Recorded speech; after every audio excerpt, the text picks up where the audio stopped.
Assalamualaikum warahmatullahi wabarakatuh. Selamat siang, salam sejahtera bagi kita semua.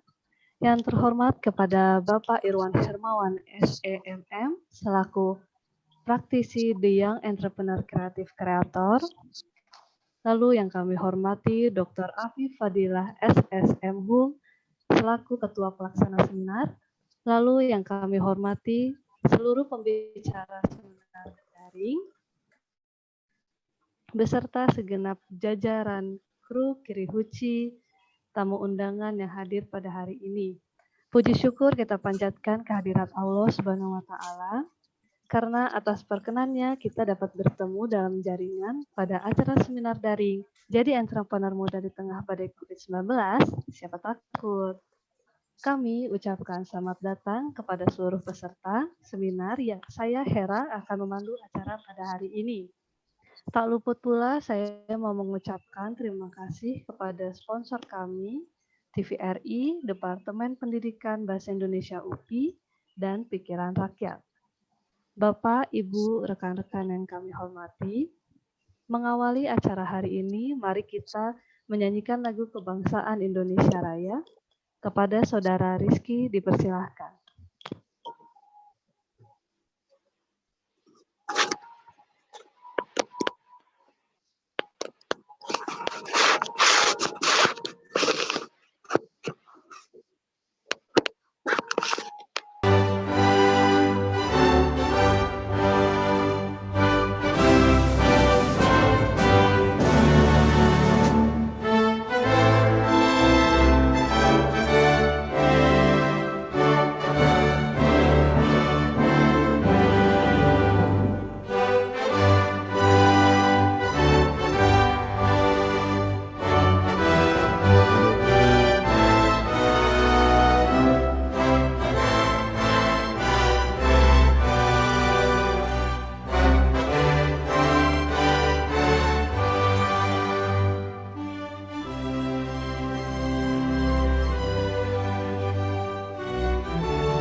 Acara ini dengan pembacaan doa yang akan dipimpin oleh Saudara Ada. Ada dipersilahkan.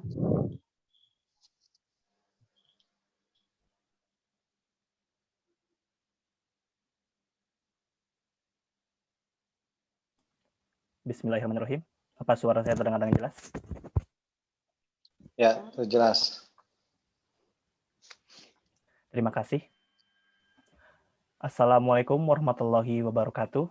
Salam sejahtera bagi kita semua. Shalom, Om Swastiastu, Namo Buddhaya, salam kebajikan. Bapak, Ibu, dan rekan-rekan mahasiswa, sebelum kita memulai kegiatan webinar pada siang hari ini, mari kita bersama-sama berdoa kepada Tuhan Yang Maha Esa, agar webinar ini berjalan dengan lancar, ilmu yang kita terima semoga dapat menjadi manfaat bagi kita semua, dan juga tentunya tidak lupa mari kita berdoa semoga situasi yang terjadi saat ini dapat segera membaik. Maka dari itu, mari kita berdoa sesuai dengan ajaran dan kepercayaan kita masing-masing. Dipersilahkan.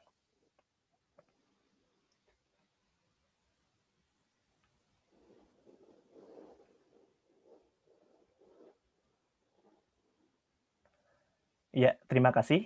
Saya cukupkan sampai di sini. Saya kembalikan kepada MC.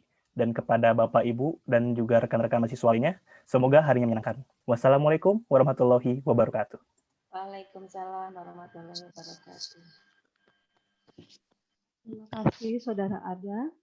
Para hadirin yang saya hormati, memasuki acara yang pertama, kami persilahkan kepada Ketua Pelaksana Seminar Daring Jadi Entrepreneur Muda di Tengah Badai COVID-19, siapa takut, untuk memberikan sambutan beserta peresmian pembukaan acara seminar daring kepada Ibu Dr. Afi Fadilah SSM Hum, dipersilahkan.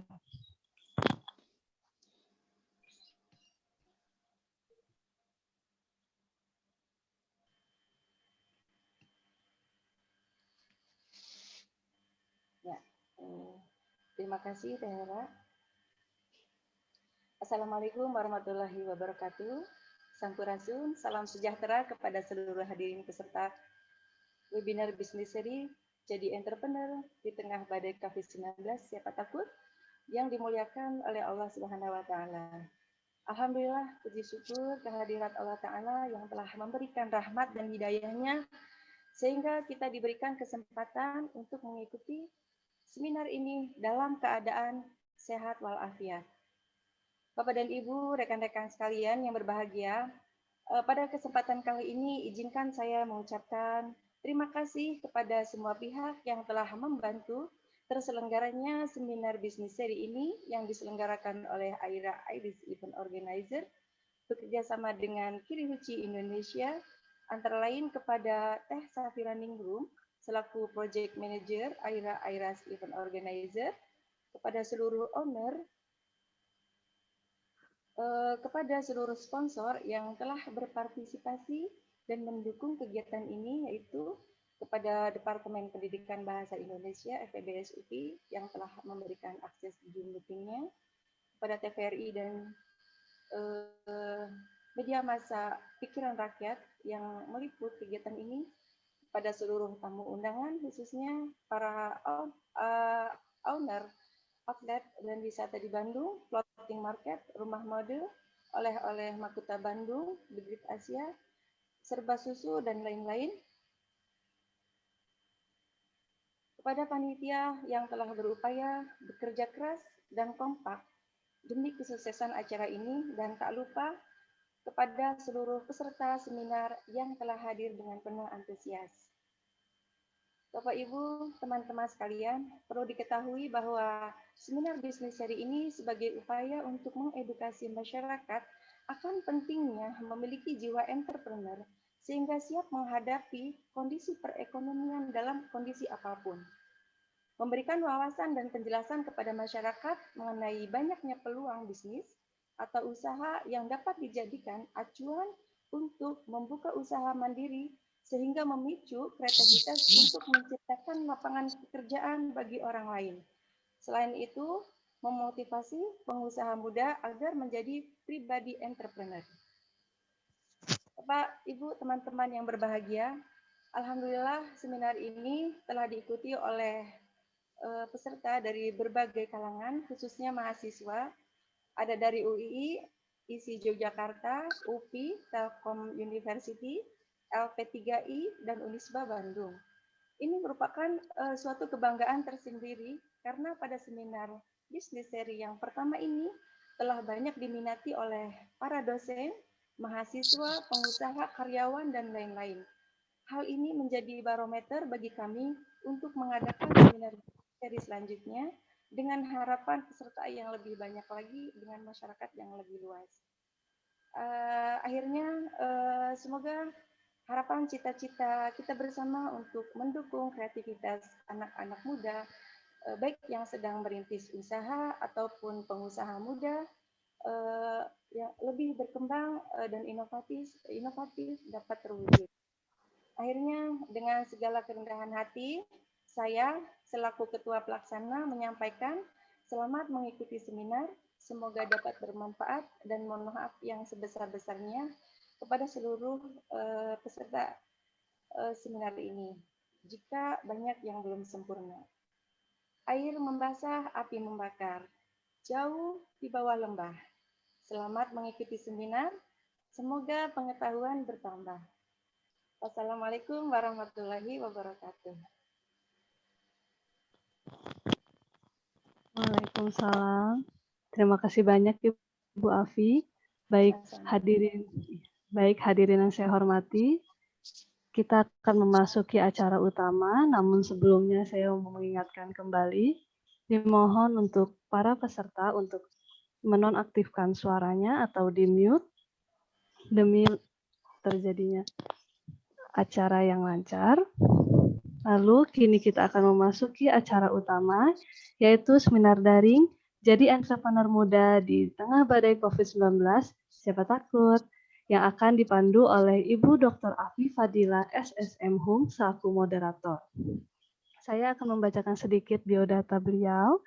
Beliau merupakan dosen Departemen Pendidikan Bahasa Indonesia, Universitas Pendidikan Indonesia. Beliau menempuh pendidikan S1 Bahasa dan Sastra Inggris di IAIN Bandung, pendidikan S2 Linguistik di UGM, dan dengan dedikasi yang tinggi di bidang linguistik, Ibu Afi Fadilah melanjutkan S3 Linguistik di UGM. Lalu bidang kepakaran yang Ibu Afi Fadilah geluti adalah kajian linguistik, sosiolinguistik, dan semantik. Kepada Ibu Afi Fadilah, kami persilahkan. Ya, Assalamualaikum warahmatullahi wabarakatuh. Selamat datang kembali Bapak Ibu, teman-teman hadirin seminar bisnis seri Jadi Entrepreneur Muda di Tengah Badai COVID-19 Siapa Takut yang berbahagia. Izinkan saya membacakan sebuah, bukan ya, nanti saja pantunnya di akhir. Saya berterima kasih terlebih dahulu kepada Tehera yang terkece ya pada hari ini yang telah memberikan kesempatan kepada saya untuk melanjutkan rangkaian acara pada siang hari ini. Selanjutnya izinkan saya menyapa Bapak Ibu tamu undangan yang sudah sama-sama hadir pada seminar hari ini. Yang terhormat Bapak Uri dari Dinas Tenaga Kerja Kota Bandung, Bapak Beni dari Outlet, oleh-oleh Mahkota Bandung, Bapak Irwan Hermawan, SEMM, selaku keynote speaker, dosen-dosen kewirausahaan, ada Ibu Novi Resmini dari UPI, Ibu Tri Septiana Kurniati dari ISI Yogyakarta, Ibu Hirawati Umar dari Unisba, dan seluruh tamu peserta yang telah hadir pada acara seminar bisnis seri siang hari ini. Siang menjelang sore pada hari ini. Baiklah, para hadirin semuanya, kita mengetahui bahwa di era pandemi yang terus meluas di negara Indonesia tercinta ini, tentu menjadi momok yang sangat menakutkan bagi sebagian besar masyarakat kita. Karena berdampak sekali pada perekonomian mereka. Khususnya bagi para pekerja atau karyawan yang mengalami PHK atau dirumahkan sementara dari perusahaan atau instansi mereka, dan juga bagi para bisnis dan pengusaha yang mengalami penurunan pendapatan yang sangat signifikan, ya, ini menjadi pukulan yang sangat berat bagi kita semua. Nah, apa yang harus kita lakukan, terutama teman-teman di sini yang punya usaha atau yang sedang merintis usahanya atau yang sudah berkembang dalam menghadapi situasi tersebut. Mari kita simak bersama-sama pemaparan dari para pemateri kita. Inilah Bapak Irwan Hermawan SEMM dan Teh Irma Soraya ST. Bapak dan Ibu, tak kenal maka tak sayang, izinkan saya menyampaikan CV singkat dari beliau-beliau ini. Yang pertama, Bapak Irwan Hermawan SEMM, lahir di Bandung 6 Mei 1968. Beliau adalah dosen terbaik di kampusnya, yaitu LP3I Bandung, sekaligus sebagai praktisi di Young Entrepreneur Creator yang sangat mumpuni. Di tangan beliau telah lahir para pengusaha muda yang sukses. Beliau juga merupakan trainer ekspor-impor, entrepreneurship, MSDM, dan UMKM, dan berbagai prestasi yang telah diraihnya. Pak, mohon izin sebelumnya Pak Irwan Hermawan. Ya. Mohon izin sebelumnya Pak, nanti sebelum pemaparan dimulai, saya ingin menyampaikan bahwa pemaparan akan berlangsung selama 20 menit dan sisanya 10 menit kita akan melakukan diskusi. Dan kepada teman-teman yang hadir pada hari ini, boleh sambil menyimak pemaparan dari para narasumber kita, dapat pula melayangkan pertanyaan-pertanyaan lewat kolom chat yang tersedia ya selama pemateri menyampaikan materinya. Terima kasih pada semuanya. Selamat menyimak pemaparan dari Bapak yang pertama, pemateri pertama oleh Bapak Irwan Hermawan. Bapak, tapi sebelum pemaparan materi, ada yang menarik Pak, hal yang menarik ya mengenai The Young Entrepreneur Creator. Nah, mungkin Bapak dapat menjelaskan ya secara detail apa sih sebenarnya The Young Entrepreneur Creator itu Pak? Mangga Pak. Oke.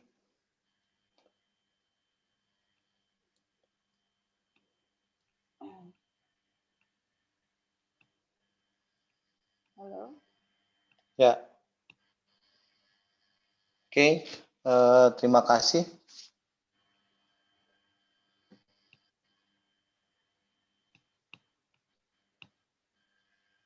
Halo. Ya. Ya, terima kasih kepada Ibu Dr. Afi. Gambarnya jelas nggak ya saya? Tidak ada gambar. Oke. Tidak ada Pak. Nah ini sudah? Oke. Sudah Pak. Oke. Sudah, Pak. Terima kasih kepada Dr. Afi. Ya, pertama-tama saya ucapkan Assalamualaikum warahmatullahi wabarakatuh. Ya, perkenalkan nama saya Irwan Hermawan. Saya adalah seorang dosen dan juga seorang praktisi The Young Entrepreneur Creator. Kenapa disebut The Young Entrepreneur Creator? Yaitu seseorang yang memiliki pengetahuan, wawasan, pengalaman, network yang bekerja keras untuk mendapatkan para entrepreneur muda agar dia bisa menjadi seorang pengusaha muda di depannya yang akan datangnya. Nah, itu akan saya berikan kepada mereka yang memiliki kompetensi dan kemampuan untuk menjadi seorang entrepreneur. Dan saya tidak tanggung-tanggung untuk membantu mereka sampai sukses. Bukannya berarti saya menyombongkan diri, ada beberapa mahasiswa saya atau rekan saya yang sudah menjadi pengusaha. Oke, itu yang dimaksud dengan The Young Entrepreneur Creator. Atau kalau secara garis besarnya sih, Anda mungkin tahu ada pencari bakat di bidang musik, ada pencari bakat kepada. Nah, ini adalah saya adalah seorang pencari bakat untuk menjadi seorang entrepreneur. Nah, itu. Jadi yang disebut dengan Young Entrepreneur Creator adalah pencari bakat untuk menciptakan seorang entrepreneur muda di kondisi COVID sekarang ini. Oke, itu yang saya ingin jelaskan kepada Dr. Afi dan kepada rekan-rekan semua. Selanjutnya akan saya coba masuk ke dalam materi yang ingin saya sampaikan.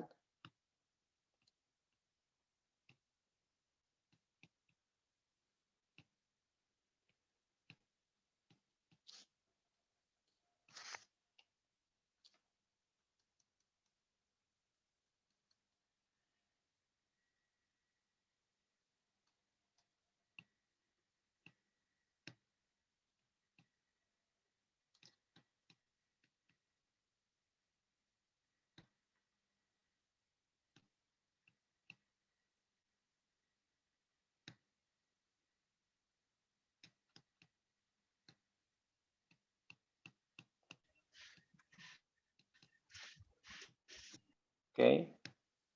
Tema yang saya usung sekarang yaitu mencetak pengusaha muda di tengah badai COVID-19. Ini tema yang agak berat ya sebenarnya, karena pada kondisi sekarang banyak sekali para pengusaha yang berusaha untuk bangkit, untuk menjadi survive di dalam kondisi badai ini. Dan tidak hanya di Indonesia, tapi di luar negeri juga. Tapi saya selalu yakin, apapun masalahnya, apapun kendalanya, pasti Allah Subhanahu wa Ta'ala itu memberikan dua jalan keluar, asal kita mau bisa menganalisa yang ada sekitarnya.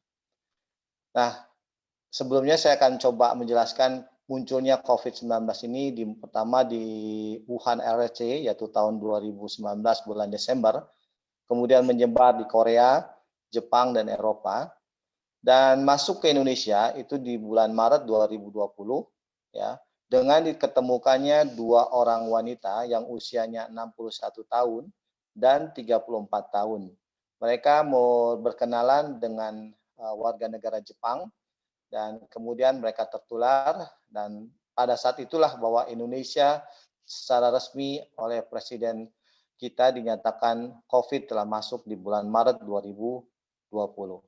Nah, pengaruh COVID di dalam dampak Indonesia itu sangat besar sekali. Yang pertama menyangkut dengan perekonomian. Ya, jadi ekonomi Indonesia dengan adanya COVID mulai berubah, kemudian juga kesehatan, seperti Anda ketahui kesehatan ini sangat berpengaruh terhadap kondisi ekonomi juga Indonesia.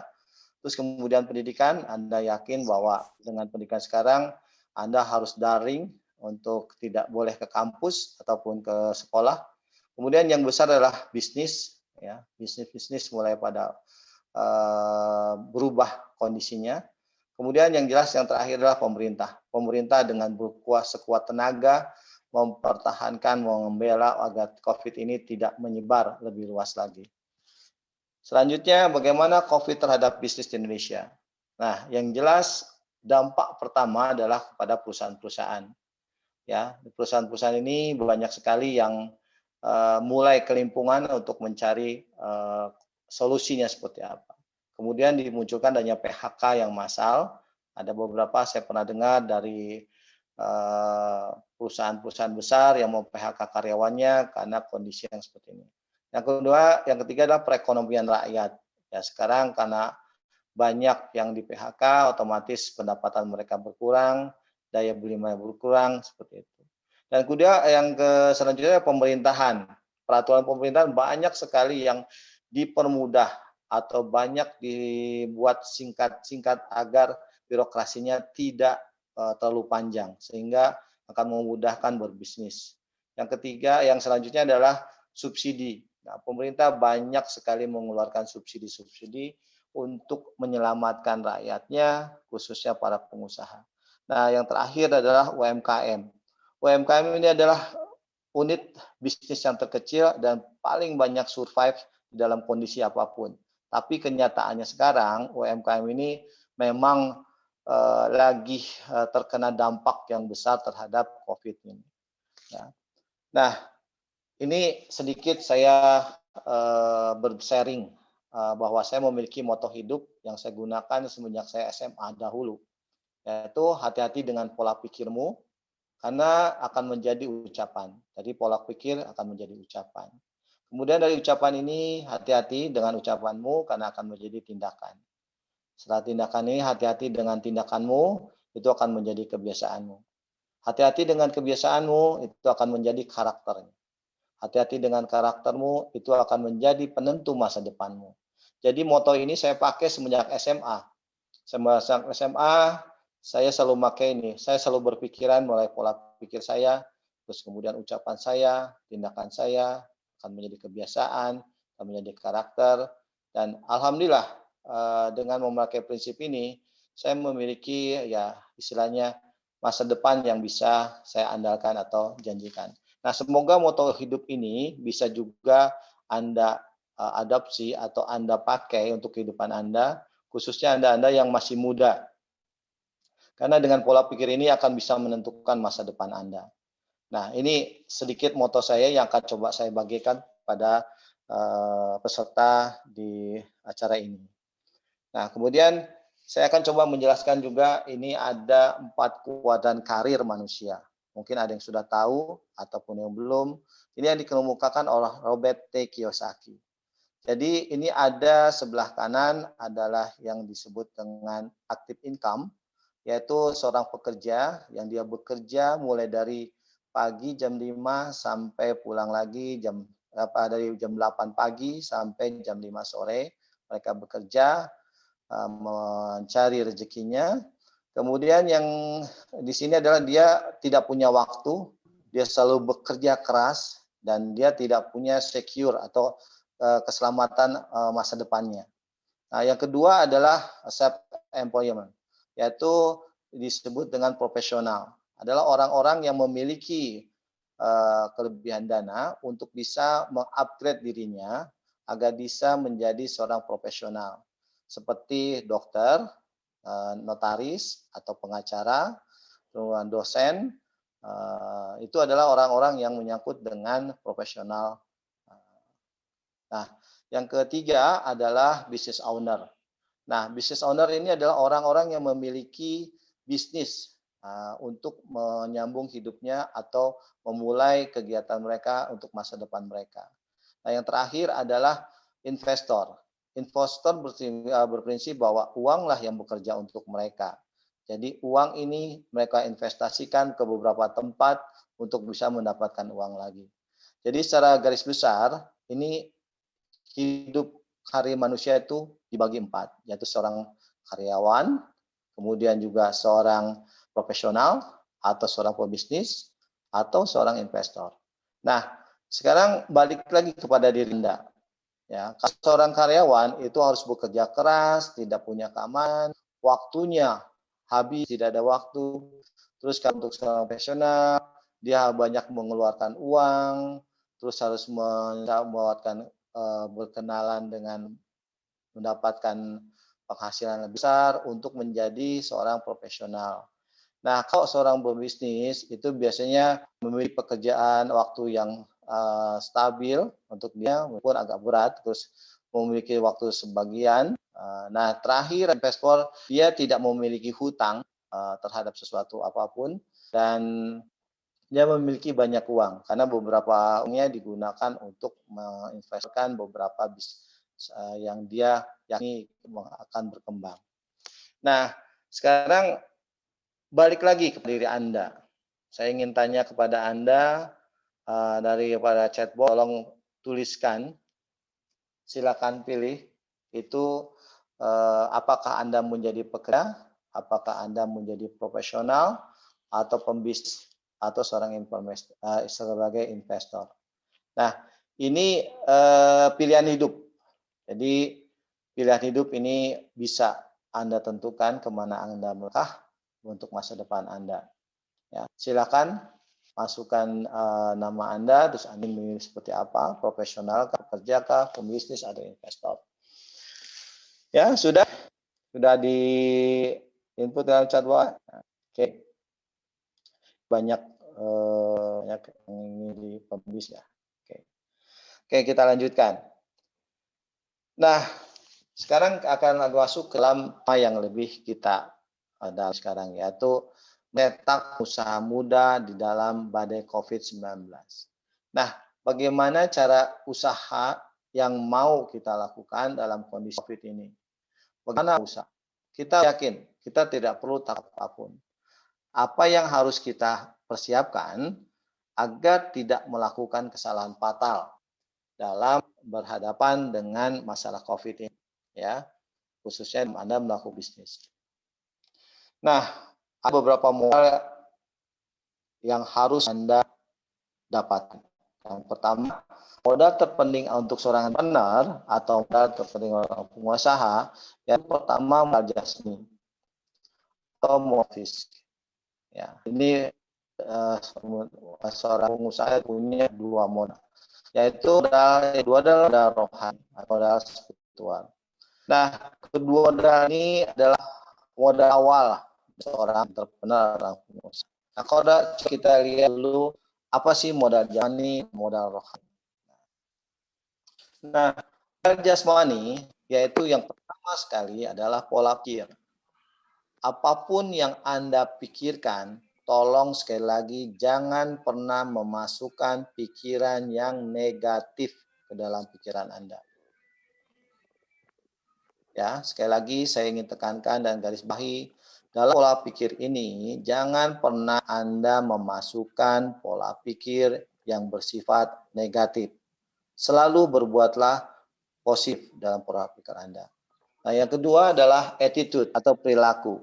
Ya, ini penting sekali bagi seorang pengusaha karena pengusaha itu kalau saya baca di agama saya itu dianalisa oleh Yang Maha Kuasa itu lebih lama daripada yang lainnya. Nah, attitude ini penting. Ya. Terus yang ketiga adalah percaya diri. Percaya diri harus yakin apa yang Anda ucapkan. Bagaimana orang lain akan percaya kepada diri Anda kalau Anda sendiri nggak percaya dengan diri Anda. Ya. Nah, yang keempat adalah kreatif. Apapun yang di depan Anda, coba dibuatkan suatu kreativitas yang mumpuni agar Anda bisa keluar dalam kondisi seperti ini. Yang kelima adalah inovatif. Ya, inovatif itu Anda coba mengkreatifkan segala sesuatu ini untuk menjadi yang lebih baik lagi agar jadi inovasi yang terbaru. Banyak yang sekarang sudah melakukan. Yang keenam adalah mental entrepreneur. Mental entrepreneur ini yang pertama adalah kejujuran. Terus yang kedua tahan banting. Maksudnya kondisi Anda jatuh, jangan terus Anda jatuh. Yang penting Anda cepat berdiri dan cepat melangkah untuk memperbaiki diri Anda, untuk mulai mengejar cita-cita Anda. Terus yang lain, jangan pernah bisa Anda bergaul dengan orang-orang yang selalu negatif. Itu berpengaruh besar sekali. Ya, ini mental entrepreneur penting sekali. Kejujuran, terus tekad yang bulat, terus untuk semangat, selalu semangat, itu penting sekali. Yang ketujuh adalah mudah bergaul. Ya, mudah bergaul ini penting karena seorang pengusaha itu tidak bisa dia hidup sendiri, dia harus bisa bersosialisasi, bernegosiasi dengan orang-orang lain. Yang kedelapan, harus mau banyak belajar. Banyak belajar ini mulai dari orang-orang yang kita anggap tidak ada atau tidak ada pikiran kita. Contohnya kalau kita ke tukang beca, kita bisa belajar dari mereka bagaimana kegigihannya, kesabarannya, pejuangnya, tenaganya, itu yang kita harus banyak belajar. Pernahkah Anda mencoba Anda naik beca itu pertama ngayuh beca itu begitu beratnya. Tapi kalau Anda tahu triknya, Anda tahu caranya bagaimana mengayuh beca, itu akan lebih ringan. Itu saya pernah coba di Yogyakarta, saya bicara sama tukang beca, Pak berat ya jadi seorang tukang beca. Ya berat, tapi kalau Anda mau coba silakan. Nah, saya coba. Awalnya saya berat ngos-ngosan, tapi diajari sama dia triknya bagaimana narik beca ini supaya gampang. Oh, ternyata begini. Ya bisa. Nah, yang kesembilan adalah pandai meyakini orang. Dalam arti Anda memiliki pendapat dan Anda harus menyampaikan kepada orang lain bagaimana Anda ini meyakinkan orang lain itu agar mengerti atas ide Anda, kreativitas Anda, dan inovasi Anda. Ini penting sekali buat seorang entrepreneur. Bagaimana meyakinkan orang. Yang ke-10 adalah berjiwa kritis, yaitu orang yang selalu kritis terhadap sesuatu, arti yang positif ya, bukan yang negatif. Positif. Yang kedua ada memiliki analisis tertentu dan pemberi solusi yang terbaik terhadap suatu masalah. Ya. Nah, ini yang poin ke-10. Nah, yang 11 adalah coba membangun network atau membangun suatu jaringan atau kalau biasa saya sebut bersirahturahmi. Ya. Bersirahturahmi ini Anda tidak harus pilih-pilih, tapi Anda harus semuanya bisa. Siapa tahu orang yang anggap bisa membantu, tetapi dia tidak bisa membantu. Malah di luar dugaan Anda, yang tidak bisa membantu Anda, malah dia bisa membantu Anda. Dan sering saya mendapatkan suasana kondisi yang seperti itu. Saya berhadapan dengan orang, yakin bahwa orang tersebut bisa membantu saya, ternyata dia tidak bisa. Malah orang yang di luar saya, yang tidak begitu mengenal saya, mereka lebih sangat membantu. Nah, ini adalah modal jasmani atau modal jas fisik yang harus didapatkan oleh seorang entrepreneur. Nah, kita beralih kepada modal jas rohani ya. Nah, ini menurut agama saya dan apa yang saya terapkan ya. Ini mohon maaf kalau ada selain yang beragama saya yang punya ya. Jadi ini menurut agama saya yang saya lakukan. Yang pertama, yakinlah adanya Allah. Ya, yakinlah adanya Allah. Kita tepat bergantung segalanya. Tidak ada sesuatu yang bisa kita minta selain kepada Allah. Jangan kita pernah berharap sama orang.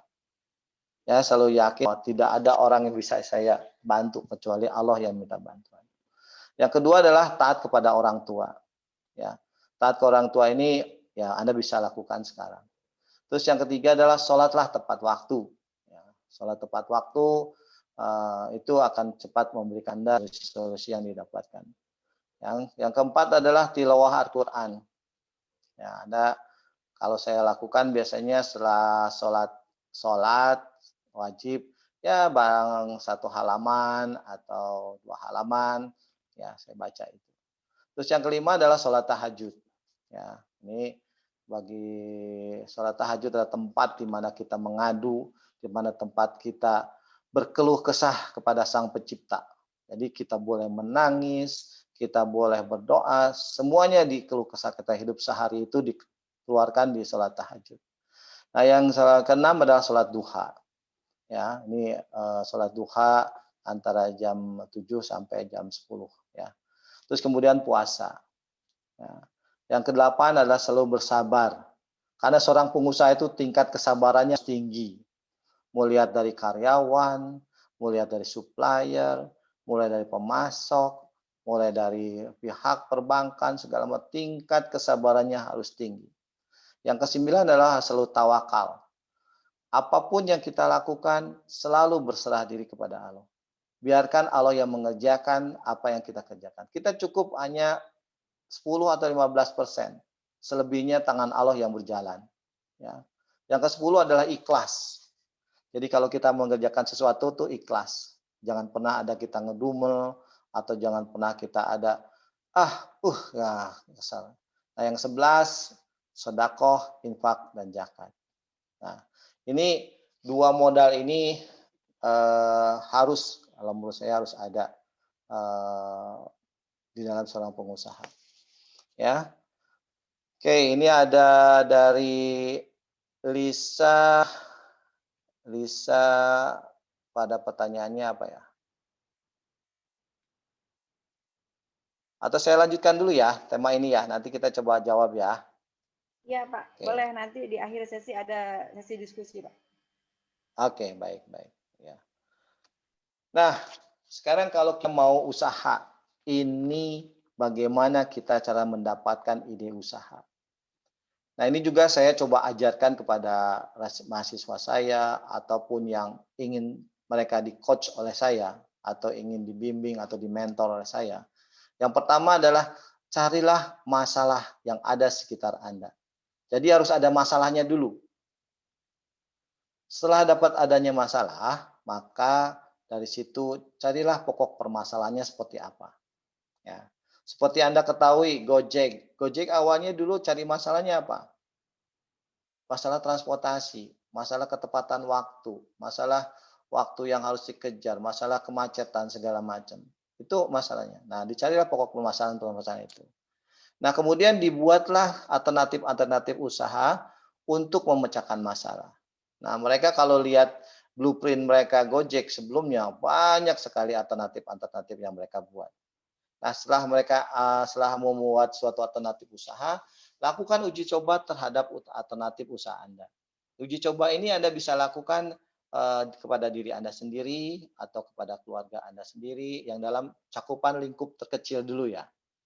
Nah, setelah ada suatu keyakinan bahwa ini memiliki hasil yang besar, maka lakukanlah tes pasar dalam bentuk yang lebih besar. Contohnya, Anda memberikan tester, Anda memberikan masukan, Ibu, kalau ada masalah ini, bisa solusinya seperti ini. Nah, itu lakukan tes pasar. Nah, dari alternatif dan lakukan tes pasar ini, coba ambil 1 atau 2 ya dari usaha tersebut untuk menjadi usaha yang baru, yang memiliki maksimal hasilnya. Nah, yang perlu syarat utama untuk mendapatkan suatu ide usaha ada ya pertama mudah diterapkan. Jadi harus mudah diterapkan. Jadi agar Anda jenis usahanya mudah diterapkan. Terus yang kedua ada simpel dikerjakan.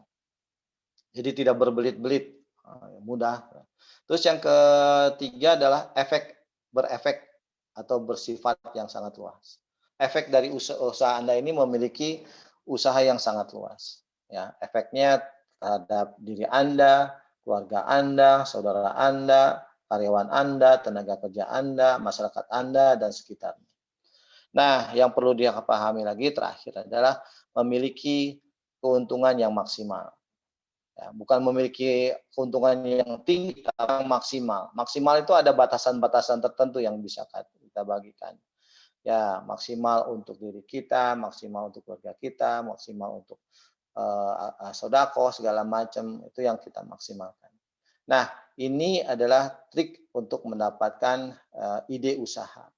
Ya, jadi Anda carikan dulu masalahnya seperti apa, nanti akhirnya diambil. Oke, selanjutnya adalah dari tahapan ide usaha untuk menjadi real usaha, itu seperti apa? Yang pertama adalah dari ide usaha tadi yang Anda sudah ambil itu, yang Anda sudah buat tes pasarnya, itu Anda lakukan suatu kreativitas. Ya, Anda suatu kreativitas, kemudian setelah itu Anda lakukan inovasi, ya. Nah, setelah inovasi ini Anda harus membuat bisnis plan. Ya, ini nanti saya coba dalam sedaring selanjutnya akan coba saya buatkan acara untuk membuat bisnis plan. Karena penting sekali agar diri Anda, rekan kerja Anda, investor Anda mengerti tujuan Anda akhir itu seperti apa. Itu tercantum semua di dalam bisnis plan. Kemudian dibuatlah ringkas dalam bisnis plan itu, yaitu model kanvas, bisnis model kanvas. Nah, bisnis kanvas ini jadi dalam satu lembar ini seorang investor atau seorang rekan kerja Anda atau diri Anda bisa dengan cepat memahami bisnis Anda. Kalau bisnis plan biasanya tebal dan banyak halaman. Tapi kalau model bisnis kanvas itu sangat sederhana, dengan melihat satu lembar saja Anda bisa memperhatikan, apalagi kalau saya udah mau disodorkan dengan bisnis model kanvas, udah bisa kemana arahnya suatu bisnis itu berjalan. Nah, kemudian mengeksekusi bisnis tersebut. Nah, setelah eksekusi Anda berjalan dengan bisnis plan dan modal kanvas ini, Anda bisa mencari seorang investor. Ya. Nah, itu tahapan ide usaha menjadi seorang real usaha. Nah, coba kita lihat sekarang bisnis yang booming saat COVID sekarang. Pertama adalah bisnis masker. Banyak sekali masker. Kedua bisnis sanitizer. Ya. Ketiga adalah provider internet. Ya, itu buat pulsa, buat kuota, segala macam. Terus sekarang Zoom. Zoom nggak terbayangkan, dulu jarang orang mengenal namanya Zoom. Sekarang Zoom sudah hampir dipakai semuanya. Terus kemudian juga ada Google Meet. Ya. Yang keenam adalah jasa titip antar. Ya, Grab, Gojek, segala macam. Terus yang menyangkut dengan kesehatan. Ya, obat-obat kesehatan banyak. Terus yang menyangkut dengan obat-obat herbal. Terus sekarang marketplace, ya udah banyak untuk. Terus yang kemudian yang terakhir adalah yang 10 chemical kesehatan, obat-obat kimia untuk kesehatan. Nah, ini yang lagi buku. Nah, bagaimana dengan Anda? Bagaimana dengan usaha Anda? Dimulai dari mana? Mulainya dari mana saya harus memulai usaha apa? Tadi udah saya beri gambarkan bagaimana untuk mencari ide usaha, kemudian bagaimana menerapkan ide itu menjadi realisasi. Nah, sekarang Anda udah punya dua model tersebut. Mulailah dari diri Anda. Minat dan bakat Anda itu seperti apa? Anda senang memasak, ya Anda bisa mengarahkan bisnis Anda di dalam dunia kuliner. Ya, itu yang pertama. Lihatlah minat dan bakat Anda. Kemudian kedua adalah dengan melakukan try and error. Nah, try and error ini alangkah baiknya kalau menurut saya jangan dilakukan. Udah habis waktu, sudah habis tenaga, sudah habis uang, itu belum tentu hasilnya seperti apa. Nah, yang ketiga, ini yang biasanya saya coaching adalah dibimbing dan diarahkan oleh ahlinya, yaitu mentor dan coach. Jadi kalau Anda sudah punya minat dan bakat, carilah mentor atau coach yang bisa membimbing Anda menjadi seorang pengusaha yang sukses. Nah, disinilah Anda mulai untuk usaha. Ya. Nah, udah tahu kan? Berarti otomatis dari mana Anda mulainya usaha ini? Mulailah dari bakat Anda. Ya. Kemudian carilah mentor atau coach yang ada. Nah, langkah selanjutnya, Anda mau jadi sebagai apa? Anda membuat usaha sebagai produsen, atau Anda mau jaga sebagai perpanjangan tangan dari produsen. Jadi kalau Anda menjadi membuat segala produsen, berarti Anda memproduksi suatu barang dari barang mentah menjadi barang jadi. Nah, itu mau jadi seorang produsen. Kalau yang kedua adalah perpanjangan tangan dari produsen. Jadi begini maksudnya, Anda mencari kira-kira sekitar Anda ada produksi yang bisa membantu dalam hal pertama bisa menunjukkan, bisa modifikasi produk yang ada di mereka. Soalnya ada ide, soalnya tentang rujak, tukang rujak bisa aja modifikasi seperti itu. Kenapa bikin rujak tambah keju? Seperti itu. Coba dulu kan. Nah, terus kalau udah rasanya sekitar atau rujak ditambah es krim, bisa jadi seperti itu. Jadi buat Anda ya perpanjang tangan dari produsen. Ya, ini langkah selanjutnya. Nah, yang selanjutnya adalah ini, jenis yang saya lakukan. Pasti tanya, Pak, saya nggak jadi produsen, saya ingin seller. Nah, salah satu cara Anda mendapatkan uang, jadi dalam kondisi apapun, saya selalu yakin, dalam kondisi apapun perlu digarisbawahi ya, dalam kondisi apapun, pasti ada dua solusi jalan keluar. Kalau Anda berdiam sejenak, merem sejenak, berpikir sejenak terhadap masalah yang ada. Jadi barang 15 menit atau 20 menit, Anda pikir ini masalahnya pasti ada dua jalan yang akan diselesaikan. Pertama adalah menjadi seller. Jadi Anda menunjukkan produsen yang usahanya untuk menjadikan Anda mendapat pendapatan. Jadi reseller ini lebih tidak mendapatkan risiko bagi seorang produsen ya. Nah, yang kedua adalah sebagai dropship. Jadi Anda menggunakan media sosial Anda untuk menaikkan produk-produk Anda kepada relasi Anda, teman Anda. Nanti yang mengirimkan itu adalah pihak dari pemilik barang atau pengusaha tersebut. Anda cukup diam manis menyampaikan bahwa ini pesanan seperti ini, silakan nanti dikirim minta alamat segala macam. Ya, yang ketiga adalah just tip, jasa titip. Ini sudah banyak kalau di Facebook, kalau Anda lagi jalan-jalan, contohnya ke Jogja. Ke Jogja Anda lihat ada toko batik yang bagus-bagus. Anda foto itu di situ. Nah, Anda foto, siapa tahu ada yang tertarik, tempelkan foto tersebut di dalam Facebook. Just tip, jasa titip. Daripada yang bersangkutan datang ke Jogja, lebih baik menunjukkan jasa Anda. Nah, ini jasa titip ini mulai dan sudah banyak dilakukan. Nah, yang keempat adalah distribusi. Mohon maaf, Pak Irwan. Ya. Mohon dipersingkat Pak karena waktunya sudah ya. Oh ya, nah, ya, jadi Anda bisa dapat ini cuma satu slide lagi, selesai ini.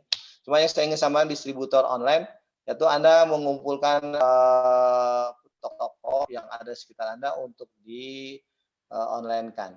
Nah, ini Anda bisa baca lagi jasa website, jasa produk, duplicate business marketplace, event organization, terus kuliner online, jasa desain grafis, jual beli paket, penulis, atau Anda terakhirnya vlog, minat dan bakat Anda. Ini udah banyak. Mungkin itu saja yang ingin saya sampaikan. Ya, mohon maaf kalau ada kata atau ucapan saya kurang berkenan di hati Anda. Saya hanya melakukan sharing, semoga ada manfaatnya. Sekian, silakan Bu Dr. Afi. Terima kasih. Ya, terima kasih kembali Pak Irwan Hermawan SEMM.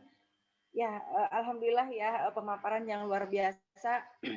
Kita mendapatkan banyak pengetahuan wawasan mengenai bagaimana kita memulai mengusaha, ya bagaimana kita menentukan dari 4 kuadran yang telah disampaikan oleh Bapak Irwan ini, dan bagaimana kondisi kita ya ketika untuk memulai modal-modal apa saja yang harus dimiliki ya dan bagaimana cara mendapatkannya sehingga ya bisa menjalankan bisnis yang kita usahakan itu. Baik, untuk pemateri yang kedua yaitu ada Teh Irma Soraya ya. Nah, pemateri kedua ini adalah pengusaha muda yang sukses di usianya ya, yang masih belia. Dia telah menjadi owner perusahaan Kirihuchi Indonesia yang berpusat di Bandung dan Cirebon. Nah, untuk lebih jauh tentang Teh Irma atau yang biasa dipanggil Teh Cici ini, mari kita simak bersama-sama bagaimana Teh Irma ini bisa menjalankan bisnisnya dalam situasi COVID ini, dan saya melihatnya itu bertahan dari Teh Irma sejak kuliah sampai sekarang itu ini bagus statistiknya ya. Padahal usianya yang sangat masih relatif muda nih Teh Irma. Kalau saya lihat kelahirannya itu 9 September 95 ya. Tapi 1995 ya Teh Irma. Ya, tapi dengan usianya yang Ya, cukup relatif belia ini luar biasa ya pencapaian usahanya itu. Baik, kita akan simak bersama-sama pemaparan dari Teh Irma. Mungkin saya akan memberikan waktu kurang lebih 25 menit ya Teh Irma, nanti untuk 10 menit sisanya untuk diskusi. Silakan bagi teman-teman semuanya, Bapak Ibu dan rekan-rekan semuanya, jika ada hal-hal yang ingin dipertanyakan oleh para pemateri, tulis saja di kolom chat, dan insya Allah akan ada door prize bagi penanya yang terbaik ya. Dipersilakan Teh Irma untuk menjelaskan atau memaparkan materinya. Silahkan Teh Irma. Oke, terima kasih Bu Dr. Afi. Selamat sore teman-teman, halo semua.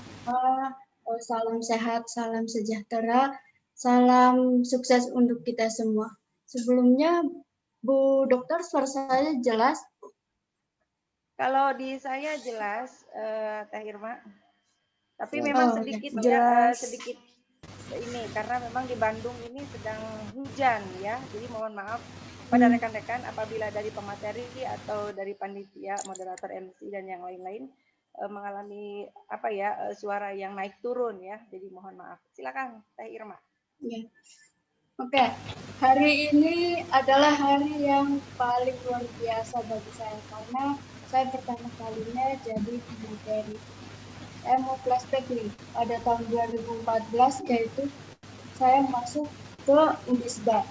Waktu itu saya ada program pengenalan mahasiswa atau PMB. Nah, di suatu kelas saya ikut seminar yang dilaksanakan dari Prodi tentang entrepreneur.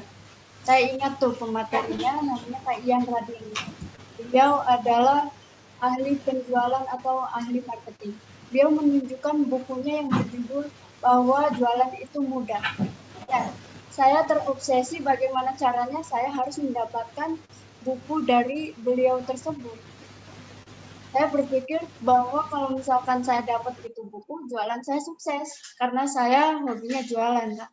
Kayak singkat cerita, pada sesi pertanyaan saya lupa saya memberikan pertanyaan, akhirnya saya mendapatkan buku dari beliau langsung seperti itu. Terus dari situ saya berdoa, ya Allah, saya pengen jadi pemateri minimal di kampus sendiri. Tapi hari ini alhamdulillah tidak hanya disaksikan oleh teman-teman dari Unisba, disaksikan juga oleh teman-teman dari UPI, LP3I, Telkom, kemudian dari Jogja.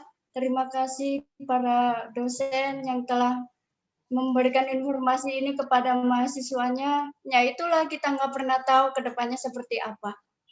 Yang jelas, kita tetap semangat, tetap jalani hari dengan baik, jangan sia-siakan waktu yang dikasih kesempatan sama Allah.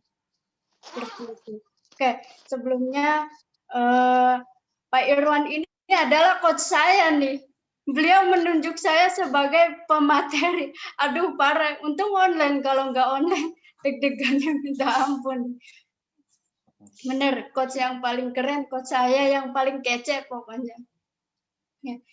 Kedepannya saya mungkin lebih ke sharing pengalaman, sharing pengetahuan, sharing perjalanan usaha saya.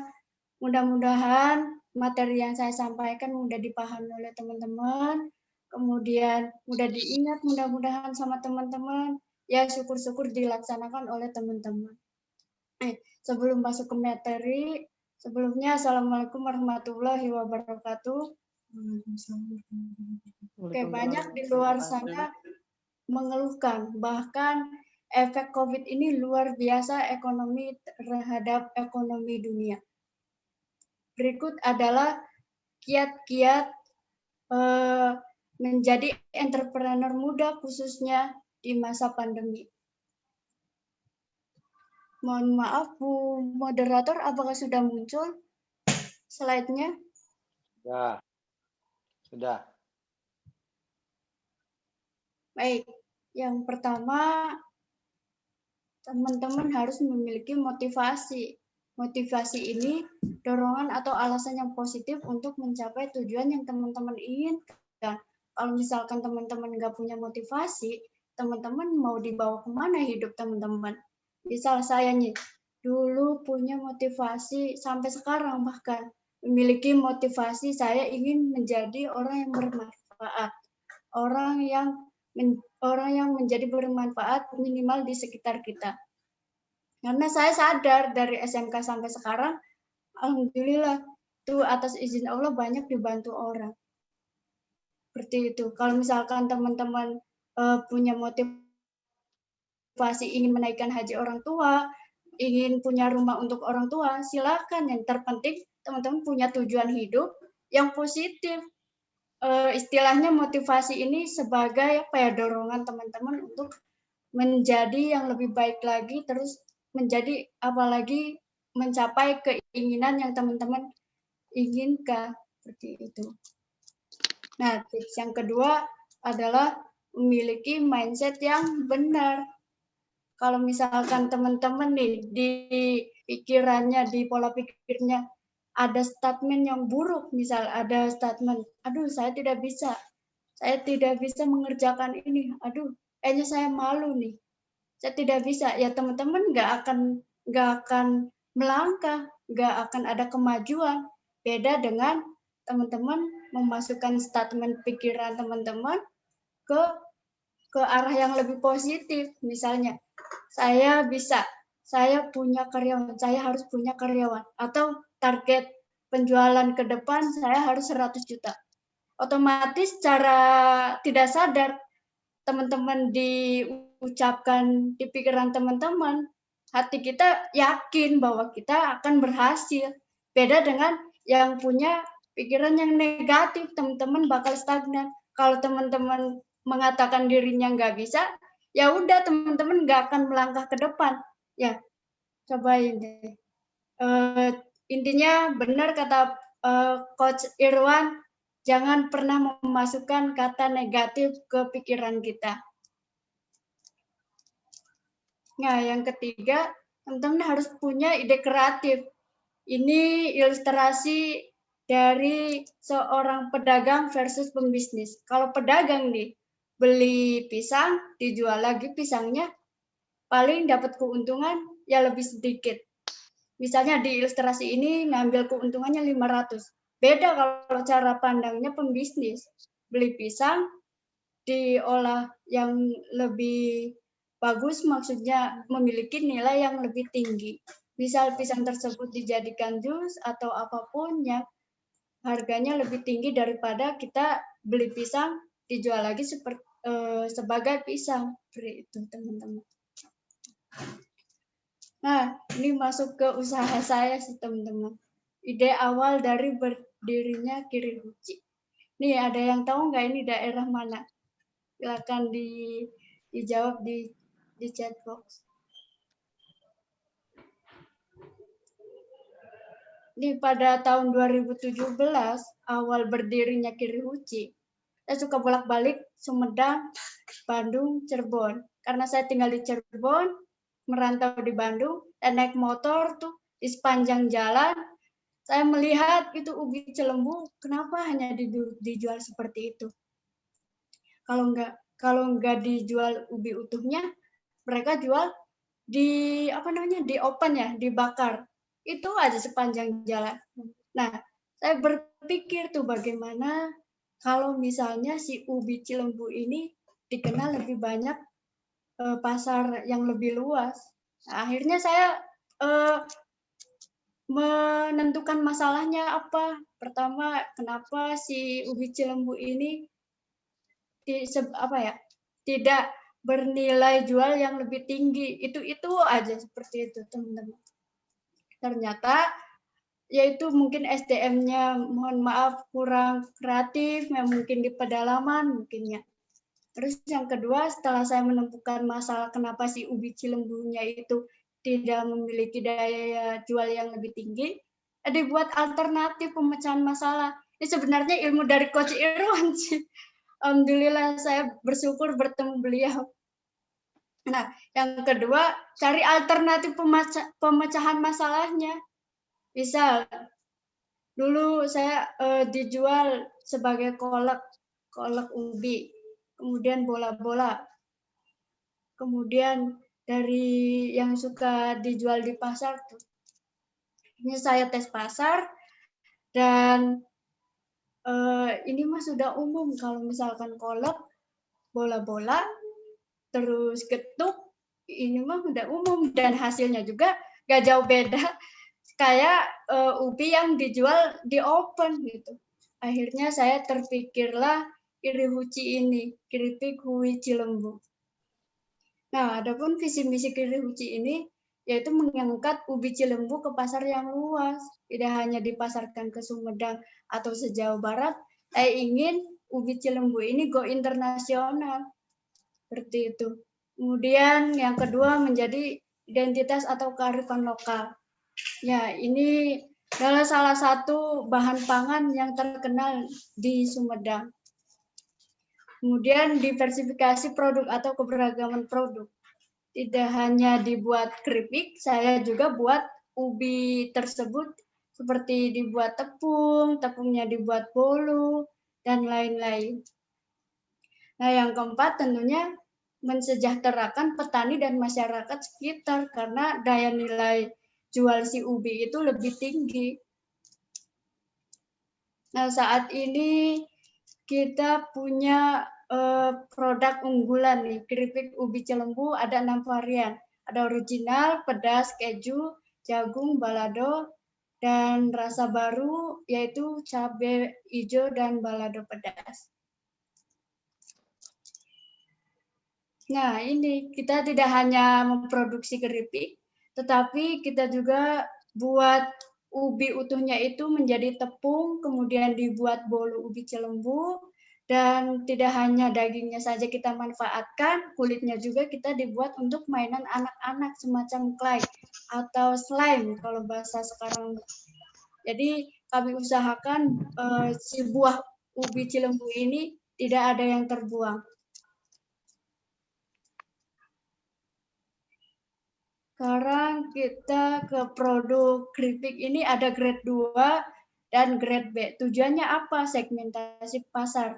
Saya pasarkan kalau grade A ini lebih ke wisata Bandung, seperti di floating market, di serba susu, di grade Asia. Kalau grade B ini saya jual di pasar yang lebih rendah, menengah ke bawah. Kalau grade A saya jual ke segmentasi pasar menengah ke atas. Nah, berikut adalah rumah produksi. Dulu ngontrak, alhamdulillah sekarang punya rumah sendiri. Rumah produksi Kirihuchi. Nah, pemasaran di Bandung alhamdulillah sudah 75 outlet, ada di floating market, Munave, Makuta, rumah mode, serba susu, dan lain-lain. Di Cirebon alhamdulillah sudah memasuki hampir sekarang tuh 50 outlet. Di Hypermart juga kita sudah masuk, di Hypermart juga, di Bandung Hypermart ada, di Cirebon juga masuk, di Kuningan juga di sepanjang jalan wisata sudah masuk di outlet-outlet tersebut. Nah, berikut adalah foto dari masing-masing outlet.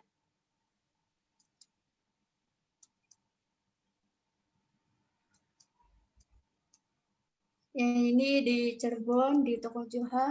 Kemudian ini di Floating Market, di Kuningan juga,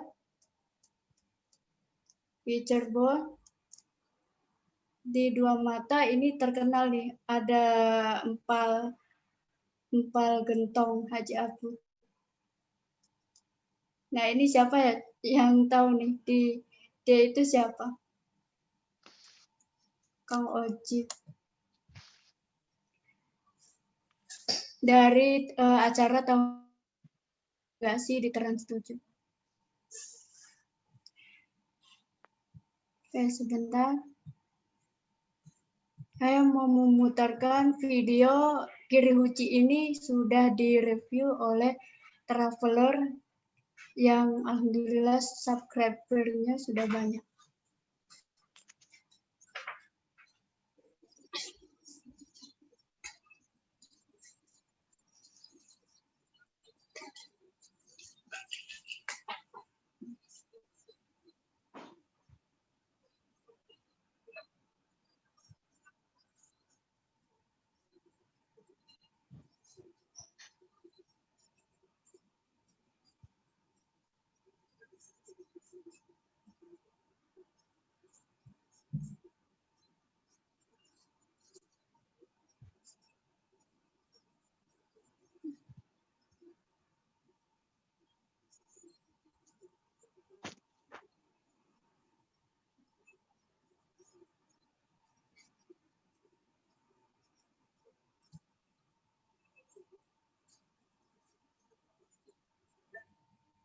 Mohon maaf, Pak.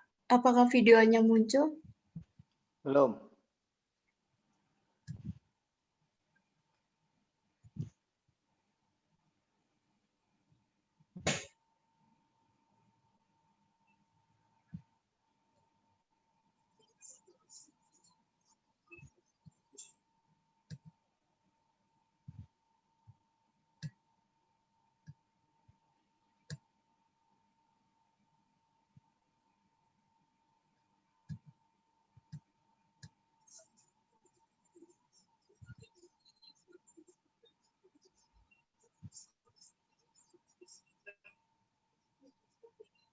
Nah, beliau ini adalah Kang Azmi, reviewer dari televisinet.com.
Suaranya nggak ada, Bu Irma.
Bu Rima, suaranya nggak ada.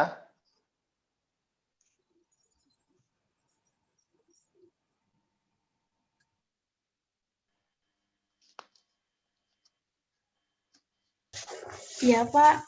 Suaranya padahal di sini sudah ada, Pak. Bentar.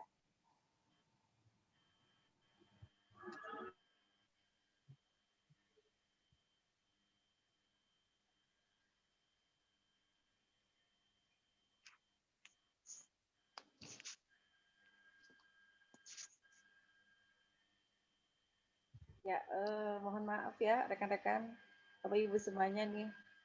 Teh Irma sedang berusaha untuk memunculkan suaranya.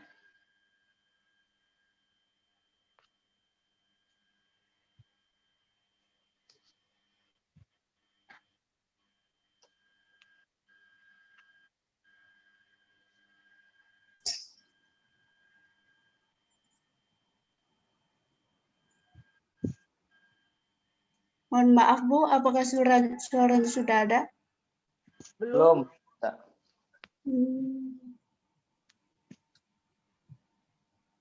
Padahal di sini sudah full, Pak, Bu. Ya, tidak apa-apa, Ya, Teh Irma. ya, begitu. Ya. Ya.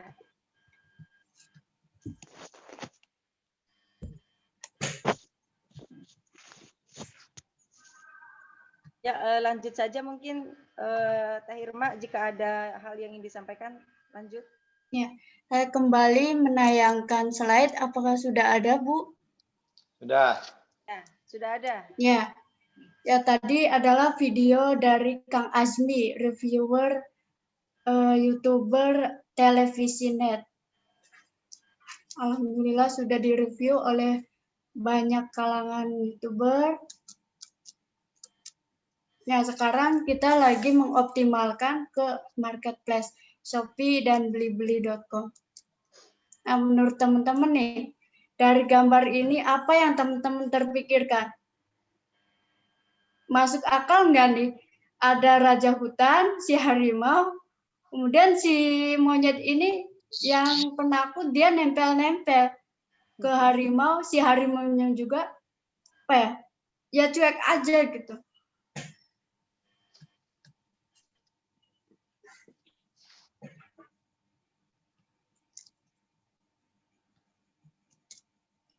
Jadi intinya ini kita harus dekati orang yang berpengaruh, orang yang berilmu, orang yang memiliki pengaruh di lingkungannya, supaya kalau kita dekati orang tersebut atau orang yang berpengaruh, secara tidak langsung kalau kita dekat sama orang-orang besar, orang-orang yang banyak ilmunya, kita akan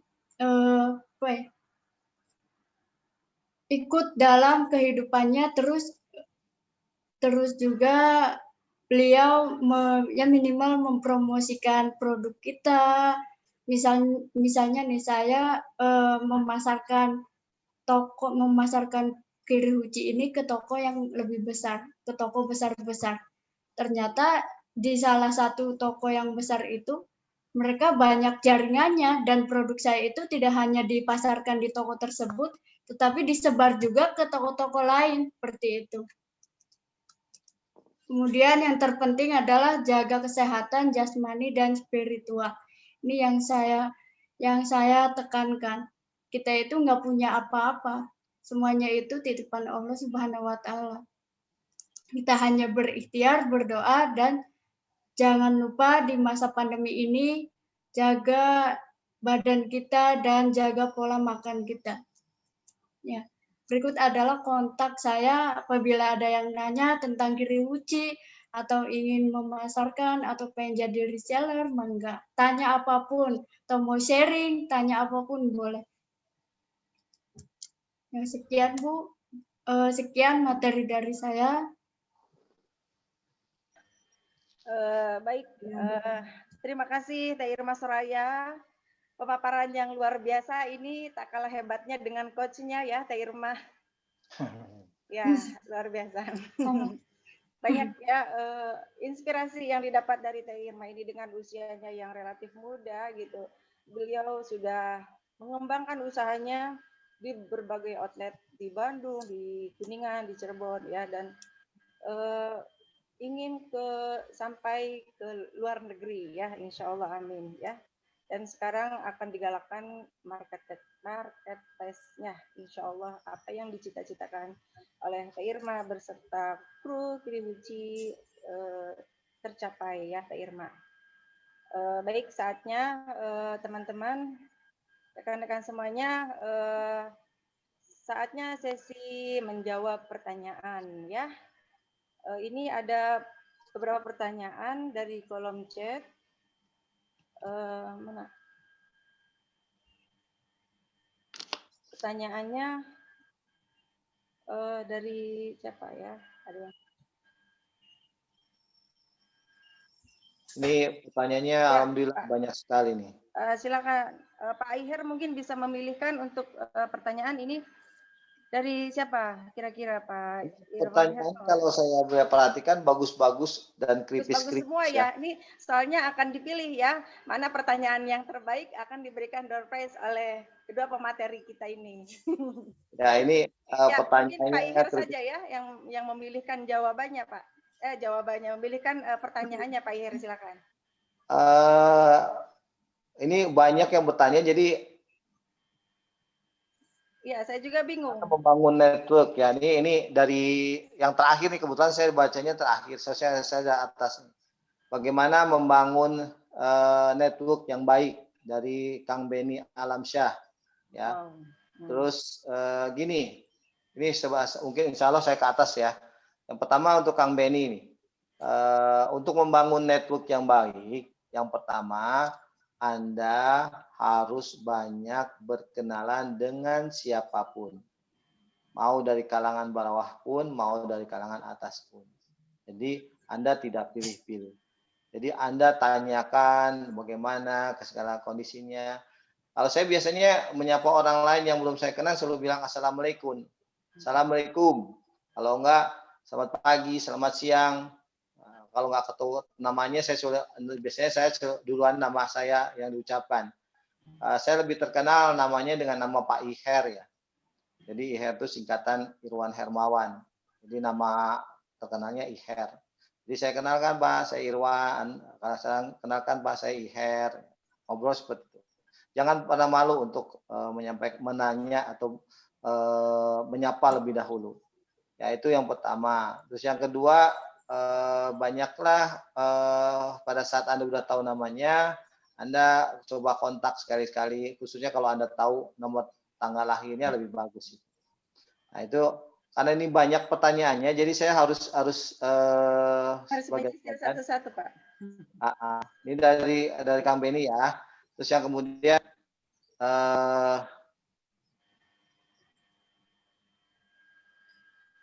ya, terus yang kemudian yang selanjutnya adalah bagaimana bisnis apa yang perlu kita dahulukan, bisnis sesuai minat dan bakat atau bisnis sesuai kebutuhan masyarakat mengikuti tren. Terima kasih. Oke, ini dari Sofa ya. Ini apakah harus kita mengikuti minat dan bakat ataukah sesuai dengan tren? Nah, tadi sudah saya kemukakan.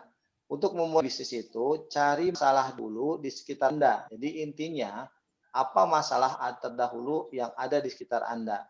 Baru Anda coba mencari alternatif penyelesaian. Apa kalau itu sesuai dengan minat Anda, ya lebih bagus. Ya. Kalau Anda tidak sesuai dengan minat Anda, coba Anda layangkan itu kepada teman Anda yang punya minat bakat yang bagus. Ya. Tuh. Kemudian tadi ada pertanyaan yang bagus dari Dava, bagaimana saya harus memulai usaha, apakah harus bagaimana caranya ya. Jadi Dava mengatakan bagaimana caranya untuk mencari ide-ide tersebut dulu, setelah itu baru Anda kembangkan. Oh ya, ini sebagai tambahan ya. Saya nanti akan mengcoach ada beberapa orang. Target saya sih cuma 25 orang ya. Saya akan mengcoach sekitar 25 orang yang akan saya mentor, yang saya bimbing untuk dia menjadi entrepreneur. Nah, goal setnya paling-paling saya dari 25 ini targetnya hanya 50 orang jadi entrepreneur. Dan akan saya bimbing dari awal sampai akhir. Nah, caranya nanti kita bekerja sama dengan panitia ini, kita akan memilih beberapa orang yang dari acara ini untuk bisa saya mentor ya. Juga ada pertanyaan dari ini bagus tanyanya. Ini pertanyaan dari Rizky. Berapa persen dilihat dari keuntungan apa segala macam. Nah, masalah persentase ini Anda bisa hitung lebih sama. Apa persentasenya lebih menguntungkan ke dalam bisnis Anda atau kepada dalam bentuk yang luar Anda. Nah, biasanya saya lebih cenderung kepada yang di luar dulu. Jadi kalau untungnya 20%, biasanya 15% saya kasih sedekah dan infak dulu, baru 5% untuk saya. Ya. Nah ini. Terus yang lainnya dari Diana, bagaimana cara seseorang mau mulai bisnis tetapi terning dengan adanya wabah COVID? Bagaimana cara beradaptasi dengan new normal? Terima kasih. Nah, dan ini yang saya semukakan tadi, bahwa kita nggak perlu takut dengan yang namanya COVID, karena COVID itu adalah masalah yang diberikan oleh Allah Subhanahu wa taala, dan kita pasti tahu solusinya seperti apa, yang mana diminta bantuannya pada Allah Subhanahu wa taala. Jadi kalau Anda punya masalah, coba merenung sedikit sebentar aja, barang 15-20 menit, pasti di situ ada solusi. Pasti itu ada jalan keluarnya. Jadi kalau saya bilang jangan pernah takut, setiap medan pertempuran pun pasti ada masalah. Tapi kalau kita yakin mau menangkan tempat tersebut, pasti bisa berhasil. Ya, ini banyak sekali nih pertanyaan-pertanyaan yang saya pikir ini sangat spektakuler pertanyaannya ya, yang bagus sekali. Ini ada dari Prasetya Budi dari Universitas Islam Bandung. Ingin bertanya, bagaimana cara membangun bisnis biar melekat di masyarakat dan bagaimana cara mempertahankan bisnis yang sudah berjalan dalam keadaan COVID. Terima kasih atas kesempatannya. Oke, pertama mempertahankan bagaimana merek ini, yang jelas buat sesuatu yang unik namanya. Tadi kalau Anda dengar dari Teh Cici ya, atau Irma, bahwa dia memiliki nama Kirihuchi. Sepintas orang mendengarkan nama Kirihuchi adalah merek bahasa dari Jepang atau Korea. Ya, sepintas ya. Kirihuchi, apa sih Kirihuchi? Oh, makanan dari Jepang ya. Oh, makanan dari Korea. Sebenarnya itu singkatan dari Kiripik Hui Cilembu. Ya.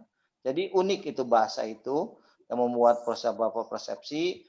Tapi intinya kiripik. Kalau orang Sunda kan selalu bilang kiripik ya, nggak mungkin keripik. Dia bilang kiripik. Nah, kemudian bagaimana bisa mempertahankan bisnis yang sudah jalan belakangan COVID. Nah, sekarang kondisinya kalau untuk berjualan offline itu agak susah, ya. Nah, lebih baik Anda diarahkan ke marketplace yang ada, kemudian medsos yang ada. Jadi Anda bisa berjualan di marketplace, kemudian di medsos, IG ataupun Facebook. Ya. Itu jawaban untuk Prasetyo. Kemudian ada lagi ini kayaknya harus dijawab oleh Teh Cici nih, dari Aji Saiful Rahmat, ya, dari Teknik Industri Unisba. Apakah lingkungan, latar belakang kultur dan pendidikan mempengaruhi terbentuknya seseorang berwirausaha? Nah, ini saya jawab sama Teh Cici nih, karena Teh Cici itu jurusan Teknik Industri kalau nggak salah ya. Ya, kalau nggak salah, ya, Cici itu Teknik Industri ya? Ya, betul, dari Unisba. Ini pertanyaan nih dari Aji Saiful. Apakah lingkungan latar belakang kultur dan pendidikan mempengaruhi terbentuknya seorang wirausaha? Silakan. Ya, terima kasih pertanyaannya. Ya, betul, lingkungan itu sangat berpengaruh, apalagi seorang wirausaha. Kalau yang saya katakan tadi, di materi bahwa kalau misalkan lingkungan kita buruk, apalagi penuh dengan statement negatif, atau teman dari teman-temannya hanya bisanya main-main atau nggak ada berpikiran maju, itu akan berpengaruh pada jiwa mental seorang pengusaha. Seperti itu. Jadi pastikan kalau teman-teman pengen di posisi pengen jadi pengusaha, ya teman-teman harus gabung komunitas sesama pengusaha seperti itu. Oke, ini ada lagi nih pertanyaan kayaknya untuk Teh Cici. Apa dari Jihan ya, Jihan Rani Sastra Indonesia UPI. Apa tip and trick marketing untuk mendapat audiens atau customer yang tertarik terhadap produk yang dipasarkan? Bagaimana cara membangun konten yang menarik untuk mendapat engagement yang maksimal saat menggunakan iklan media sosial? Terima kasih. Nah, Oke. silakan. Iya Pak, saya akan mencoba menjawab. Oke, saya lebih sering ke lapangan. Soalnya sukanya ke lapangan, menawarkan produk secara langsung ke konsumen atau ke outlet-outlet. Lalu gimana caranya biar saya berhasil? Ya teman-teman harus percaya diri dulu sama kita sendiri, percaya diri sama produknya. Kalau misalkan teman-teman nggak percaya diri sama diri sendiri atau produk yang kita buat, bagaimana orang-orang bisa percaya pada teman-teman seperti itu. Dan yang terpenting adalah sebutkan keunggulan dari produk teman-teman seperti itu dan keunikannya. Seperti itu Pak, dan teman-teman mudah-mudahan puas jawabannya. Ini ada satu lagi nih dari Farhan. Waktunya masih 40 menit lagi, Pak. Ya, nggak apa-apa, sharing aja ini, Mas. Ya, sharing aja, tidak apa-apa. Oh, lebih bagus. Waktunya masih panjang, masih 10 menit lagi. Silakan dipilih saja Pak pertanyaan, karena memang banyak sekali dan ini bukan hanya dari mahasiswa yang berlatar belakang bisnis ya. Saya lihat rata-rata ini dari bahasa Indonesia juga banyak, bahasa sastra Indonesia UPI, ada teknik industri ya, terus ada dari desain grafis, ini dari apa? Telkom University ya. Silakan, masih ada 10 menit lagi untuk memilih pertanyaan dari para peserta dan dijawab oleh para pemateri ini. Silakan Pak, dipilih saja. Oke, ini ada dari Farhan, teknik industri Unisba ya. Terkait dengan pembuatan UKM dan usaha baru, permasalahan saat ini adalah biaya. Dengan masalah ekonomi Indonesia yang tidak stabil dan izin UKM yang dipermudah berdasarkan isu yang beredar. Bagaimana pandangan dan solusi terhadap pemateri? Oke, untuk Farhan ya, kalau Anda untuk berbisnis, Anda tidak perlu takut bagaimana caranya ini. Yang penting Anda punya minat dan bakat, kemudian Anda cari coach atau mentor yang bisa memberikan Anda jalan solusi mencari solusinya. Seperti Teh Cici, atau Teh Irma, itu kalau Anda lihat dari logonya, itu sudah ada yang namanya sertifikat halal. Kemudian ada juga hak kekayaan intelektual. Terus kemudian juga sudah ada PIRT, produksi industri rumah tangga. Terus sudah ada juga izin komposisi produknya. Terus sudah ada juga izin expire-nya. Nah, pertanyaannya dari mana sih Teh Cici bisa dapat itu? Semua itu diberikan, diarahkan oleh coach yang mereka punya pengetahuan untuk itu. Jadi diarahkan, yang penting ikuti kata-kata coach, kemana harus melangkah, ikuti arahannya, patuhi rambu-rambunya, pasti akan selamat. Jadi termasuk juga bagaimana cara untuk mendapatkan izin atau bagaimana pendanaan. Terus terang, izin dan pendanaan sekarang oleh pemerintah sangat dipermudah. Dulu sih harus ada SIUP, NPWP segala macam, cukup dengan izin usaha bersama atau izin usaha IUMK, izin usaha mikro kecil ya. Tuh. Oke, pertanyaannya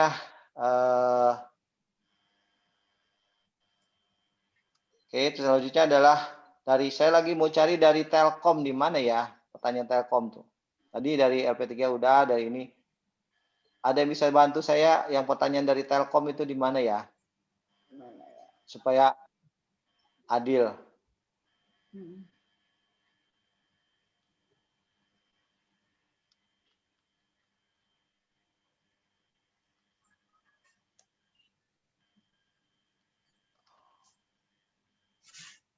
Mana Pak? Saya juga belum menemukan. Tadi sekilas sih saya melihatnya. Ada tadi juga saya, tadi saking banyaknya. Ya gini, kalau ada investor, oke.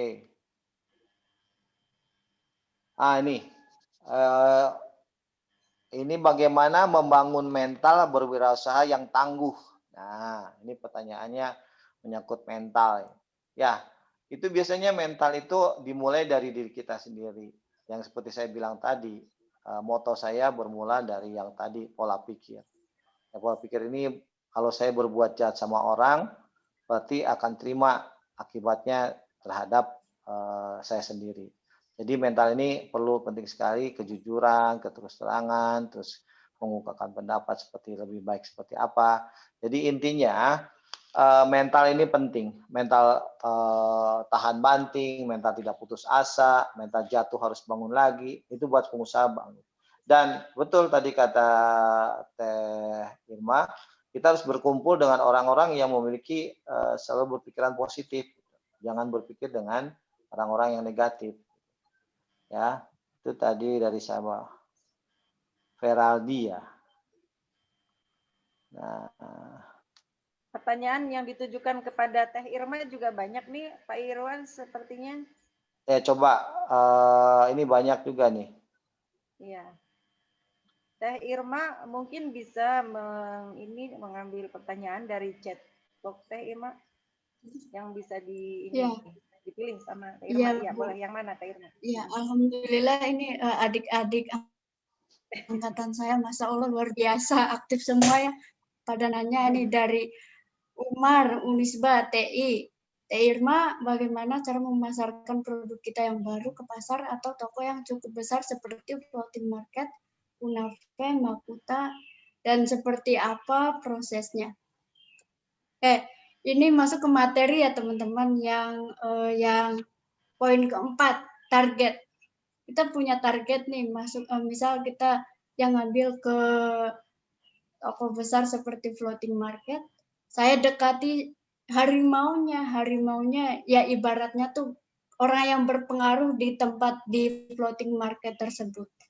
Saya dekati, kalau nggak dapat nih, saya banyak tanya minimal ke satpam dulu. Pak, saya misalkan, Pak saya mau memasukkan produk ini, tanya ke satpamnya. Terus, oh ya Teh harus ketemu dulu sama ini. Ya teman-teman harus kejar, harus dapat si harimau itu. Seperti itu. Intinya mah jangan pernah takut, harus berani, dan percaya diri. Baik. Ada lagi Teh Irma yang akan dipilih dari pertanyaan teman-teman yang lain?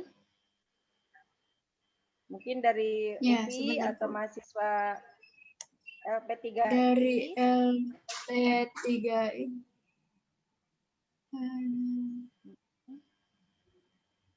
Yang UPI juga saya belum menemukan, Bu.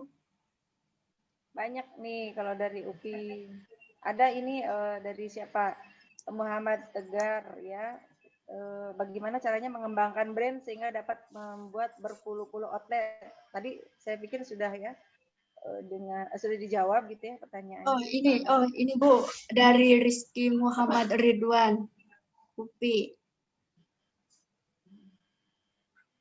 Bagaimana pendapat? Oh, ini buat Pak Irwan.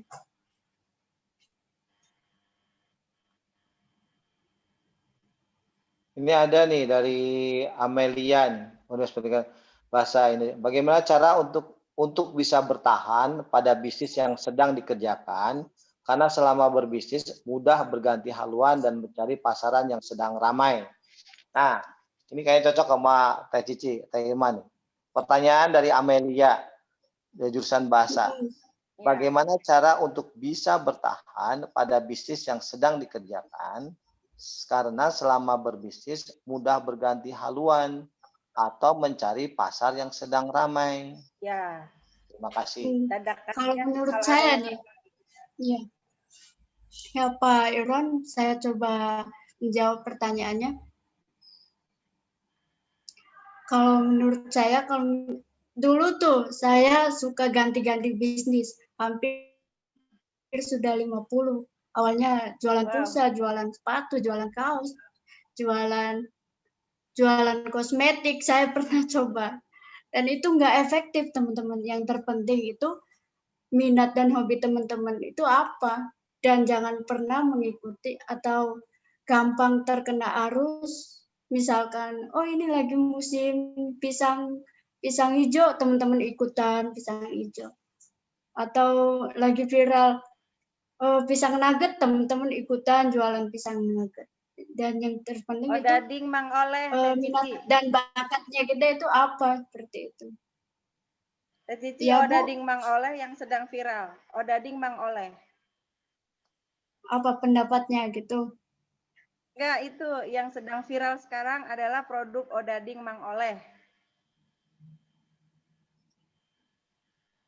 Odading yang Mang Oleh, terus kita terpengaruh gitu maksudnya, Bu?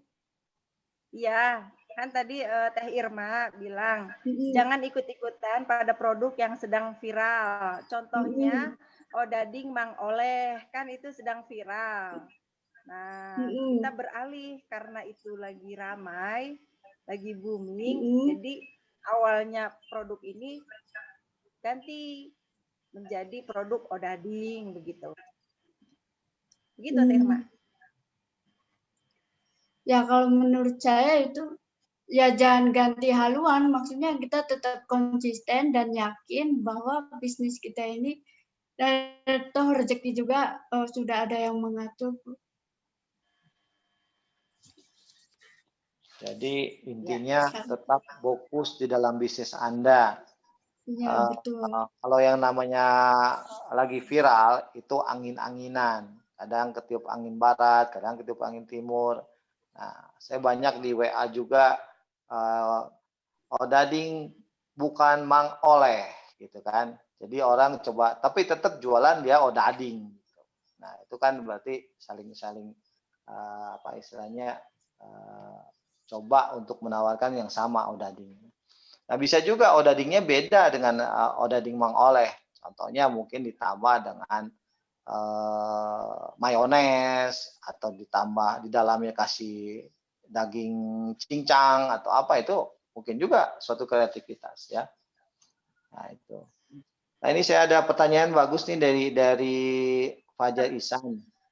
Bagaimana memulai usaha dalam bentuk suatu produk yang terlebih dahulu itu apakah produknya terlebih dahulu dibuat dalam jumlah yang banyak ataukah harus terlebih dahulu mencari pasar konsumen terhadap produk tersebut.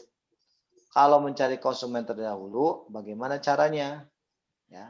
Nah, ini seperti saya bilang kemukakan tadi, tolong Anda pahami dulu gambar atau slide yang saya berikan tadi. Ya, yang pertama carilah masalah, itu yang pertama. Terus kemudian itu cari solusinya seperti apa. Jadi jangan Anda buat barang yang menurut Anda bagus, tapi menurut konsumen tidak bagus. Apalagi membuat produk yang lebih banyak stoknya tanpa Anda mengetahui riset pasarnya seperti apa. Ya. Terus bagaimana mencari konsumen terlebih dahulu. Kalau itu udah bisa menjawab pertanyaan konsumen dari masalah mereka, itu nggak perlu dicari konsumennya udah ada, tinggal kita banyak sounding aja, banyak menginformasikan aja kepada konsumen. Masalah Anda begini, ini solusi yang kami berikan, pasti ada ya. Nah, itu yang lainnya Ya, menyusul ya mungkin Pak Iher ini mohon maaf karena keterbatasan waktu. Teh Irma juga mohon maaf karena ini ya sekali lagi sudah pukul 15.42 dan belum sholat asar juga. Jadi dengan segala kerendahan hati Pak Iher dan Teh Irma untuk mengakhiri sesi tanya jawab ini, mungkin Bapak dan Teh Irma. Oke, nggak apa-apa, silakan. Ya. Iya, baik, alhamdulillahirrabbilalamin, semua pertanyaan dari para peserta sudah dijawab oleh para pemateri kita. Akhirnya acara seminar bisnis seri ini dapat berjalan dengan lancar.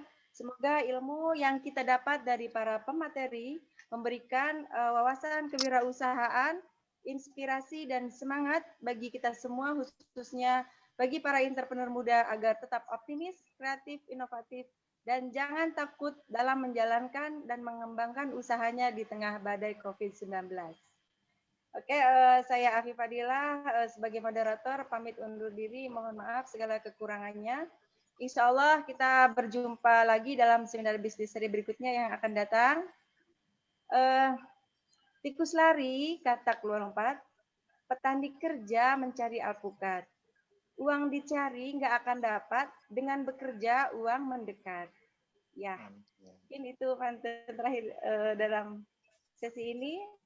Mohon maaf. Wassalamualaikum warahmatullahi wabarakatuh. Silakan saya kembalikan kepada MC. Baik. Terima kasih banyak Ibu Dr. Afi Fadilah SSM HUM, selaku moderator, sudah mendampingi para pembicara untuk menyampaikan ilmu-ilmunya yang luar biasa ya Bu ya. Saya juga mau menyampaikan. Dan bukan hanya ilmu, Teh Hera, bukan hanya ilmu, ternyata ada 25 yang akan di-coach oleh Pak Irwan Hermawan, ini luar biasa. Iya, super sekali ya Ibu. Baik, saya juga mau mengucapkan terima kasih banyak kepada Pak Irwan Hermawan, SEMM, dan Teh Irma Soraya ST yang telah menyampaikan ilmu-ilmunya yang sangat luar biasa dan motivasi-motivasinya kepada kita semua. Baik, mari kita lanjut ke sesi berikutnya, yaitu sesi foto bersama. Dimohon untuk para pembicara, panitia, peserta, dan tamu undangan untuk membuka videonya, dan kami akan melakukan foto bersama.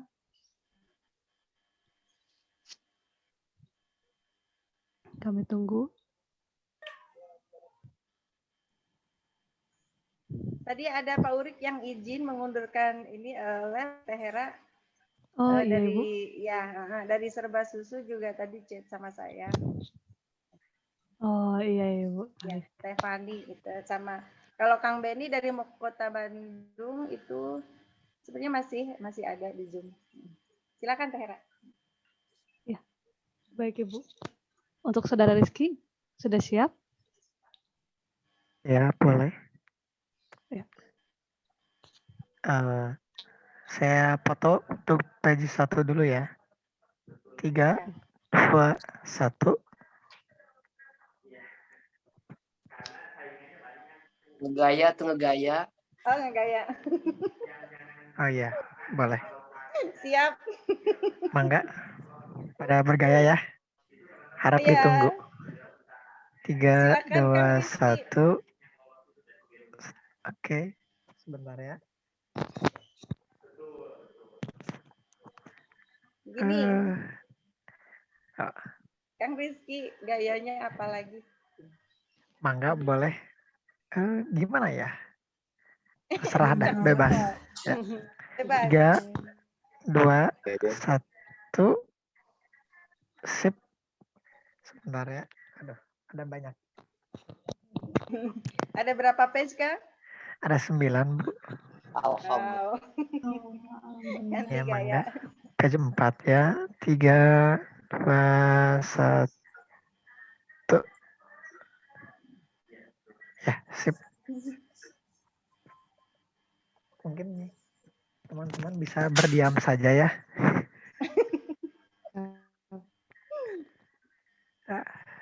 Sip.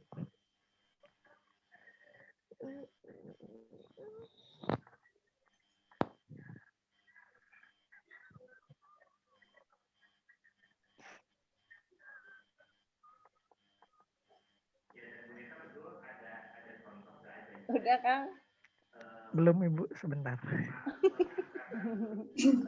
Sudah kering.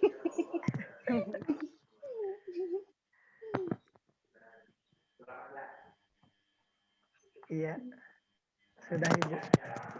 Terima Oh, kasih ya, banyak. ya. Terima kasih sama-sama Kang Ada. Kang Rizky, maaf. Iya.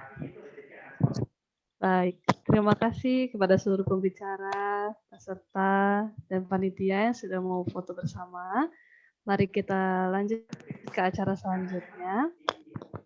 Di sini saya mau menyampaikan bahwa nanti yang telah disampaikan oleh Bu Afi akan ada beberapa peserta yang mendapatkan door prize. Nanti akan dihubungi lebih lanjut oleh panitia. Jadi mohon untuk WhatsApp-nya aktif. Lalu selanjutnya saya akan melanjutkan acara ini. Sebelum acara ditutup, saya mau memberikan informasi kembali kepada seluruh Bapak Ibu hadirin sekalian bahwa seminar daring ini bertujuan untuk mencetak entrepreneur muda yang telah disampaikan Pak Irwan, Bu Afi, dan Teh Irma sebelumnya. Dan seminar daring ini akan memiliki beberapa seri, jadi ke depannya akan ada seminar-seminar yang lebih menarik dengan ya Bu ya dengan materi-materi yang lebih luar biasa. Iya Ibu. Nah, jadi ditunggu Bapak Ibu rekan-rekan sekalian untuk berpartisipasi kembali di seminar-seminar selanjutnya. Lalu saya mau mengingatkan kembali bahwa nanti ada beberapa peserta beruntung yang akan mendapatkan mentoring langsung dari Pak Irwan Hermawan untuk meningkatkan skill kewirausahaannya ya Bu ya. Atau yang mau meningkatkan kembali usaha-usahanya. Nanti kita akan hubungi lebih lanjut oleh panitia. Jadi dimohon untuk Bapak Ibu tidak meninggalkan WhatsApp grupnya sampai nanti ada pengumuman-pengumuman selanjutnya oleh panitia. Lalu yang terakhir saya mau mengingatkan juga untuk Bapak Ibu rekan-rekan yang kami hormati untuk tidak meninggalkan Zoom terlebih dahulu karena diharapkan untuk mengisi daftar hadir dan angket untuk mendapatkan e-sertifikat dan link materi. Jadi sampai akhir acara ini mohon tidak meninggalkan Zoom dan WA group untuk mendapatkan link dari materi dan sertifikat. Untuk sertifikat kita akan membutuhkan waktu, jadi dimohon untuk tetap standby di WhatsApp grupnya. Insya Allah secepatnya akan kami kirimkan kepada Bapak Ibu rekan-rekan peserta semuanya. Baik hadirin yang saya hormati, acara demi acara telah terlampaui. Kita sudah sampai di penghujung acara. Saya Hera mewakili seluruh panitia seminar daring ini mengucapkan terima kasih banyak kepada para tamu undangan, kepada sponsor kami, TVRI, Departemen Pendidikan Bahasa Indonesia, dan Media Pikiran Rakyat, dan tentunya para peserta yang telah berpartisipasi aktif tadi selama acara. Saya mengucapkan, mari sebelum selesai acara, mari kita ucapkan hamdalah. Alhamdulillah. Alhamdulillah. Ya, terima kasih. Kekurangan sudah barang tentu karena sempurna hanya milik Allah Subhanahu wa taala. Terima kasih atas perhatiannya. Akhir kata, wassalamualaikum warahmatullahi wabarakatuh. Waalaikumsalam warahmatullahi wabarakatuh. Waalaikumsalam warahmatullahi wabarakatuh. Salam. Terima kasih. Sama-sama. Terima kasih.